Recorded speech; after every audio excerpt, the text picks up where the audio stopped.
should he have said no to a couple things? Or no, Clown. That's the thing about talking to Jadeveon Clowney in front of a camera and talking to Jadeveon Clowney behind a microphone or on a telephone. It's nothing like looking at him face to face. He loves the face-to-face interaction with the coaches and even the media, and he hated saying no. And when he chose South Carolina, and I think one of the reasons he waited till the 14th because he really dreaded seeing the day that he was going to have to tell Alabama and Clemson, hey man, I'm choosing this or I'm choosing that. He just didn't. He said it himself in the interview or press conference. I hate saying no. He was so physically dominant at the high school level.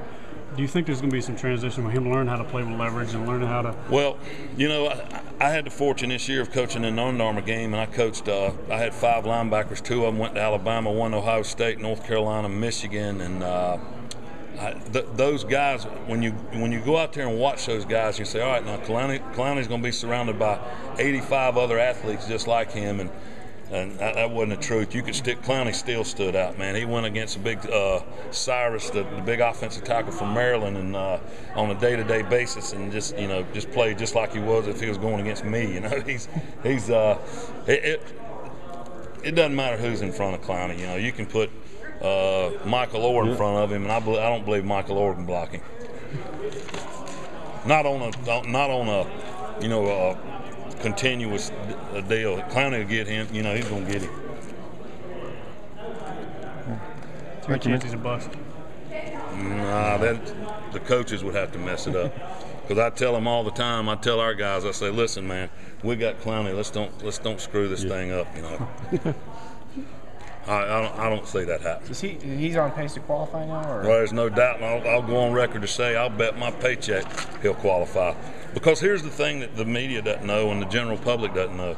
In high school, you can take 32 credits under block scheduling. The NCAA only requires 16 of those core courses. Well, if Bobby Carroll or if an athlete makes poor grades in 16 of those 32, but his good grades are in the 16 that count, right, who cares?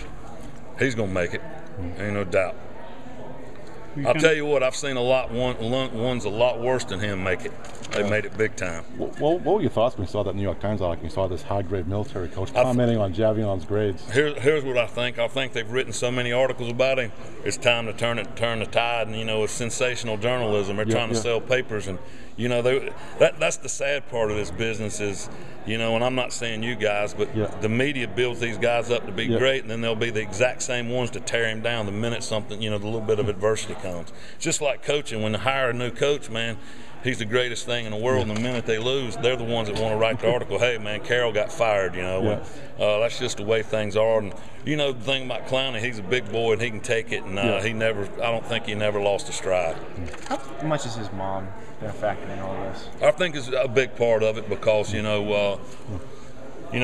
she's been there every day. She's worked 16 years at Frito-Lay, and she's made sure he had the things he needed to, be a normal kid. And I think he wanted to make her, at the Mr. Football Awards, when he accepted the award, the first person he looked at was, I'd like to thank my mom. And, what kid doesn't want his mom to be proud of him and kind of do what she wants him to do? But he's a great kid, man. He'll do well. It says Clowney's impact on SportsCenter there. I mean, do you have a sense for what his impact could be at South Carolina since they're already sort of knocking on the door? Well, I think, he'll be an immediate impact. I think they go down there and they teach him the skills and drills they need to do to run their defensive scheme. I think there's no doubt in my mind he'll be an immediate impact on him. He's just got to take off on the ball. And it's like I said, a little while ago, the guy that's being neglected in this whole thing is a guy that developed some of that stuff in him, because you can have great players that are bust. And Zach Snyder, his defensive line coach, wouldn't let that happen. He made him work every single day that we went out there at practice, even when he didn't want to, or he was tired, or in a bad mood, or it was 110 degrees. Snyder pushed him and made him. That the quickness off the ball is what stands out so much with Clowney. It's not his size, because if you look at him a lot of times, he looks tall and lean and lanky, but he weighs 252 pounds, and he's a two-sport athlete, and he gets drug all over the world, and with all this stuff. And when he gets to concentrate on, hey, I'm no longer the big fish in the small pond. I'm the fish in the big pond. Then he'll have to, pull his weight, and I'm sure he'll only get better. Yeah, college weight program.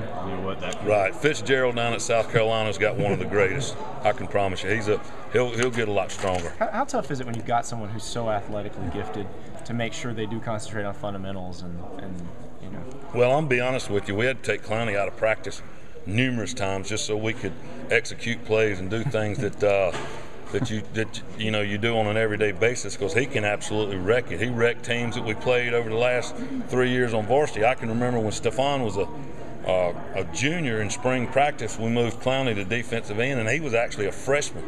And we ain't got a first down yet in spring practice because he and another kid named Darnell Cobbin were coming off the edge. And we got that technique from a guy named Jim Tomsula that coaches defensive line for the San Francisco 49ers, and it just absolutely, we call it setting the edge, and Clowney did it, and Stephon and those couldn't get the playoff. So is he ideal in a four-man front? Is that? It doesn't matter, man. You can stand Clowney up and let him play middle linebacker. You can put him back there at free safety. You can put him wherever you want, and I honestly believe in my heart of hearts that he's going to make plays. If you go on athletevault.com and watch his 2009 highlights and watch when he runs the kid down from Rock Hill on the bounce pass, you say, oh my gosh, man, how do you do that? And that's another big thing, man. We sat there every day and said, oh my, what can he do next? He'll never top that play. And you know what? He did. It's like when we played Nation Forward out here, that 4th and goal on the 1, and we stopped our 1st and goal on the 1, and we stop them, and we're backed up on the 1-yard line. I said, hey, let's put Clowney at fullback. You give it to him, he goes 100 yards untouched and scores. So, it's just absolutely amazing. I've seen him intercept tunnel screens, with one hand and outrun a quarterback for, 50 yards in the Upper State Championship game here. It's just, I imagine there's going to be tremendous highlights when he plays in the SEC for South Carolina.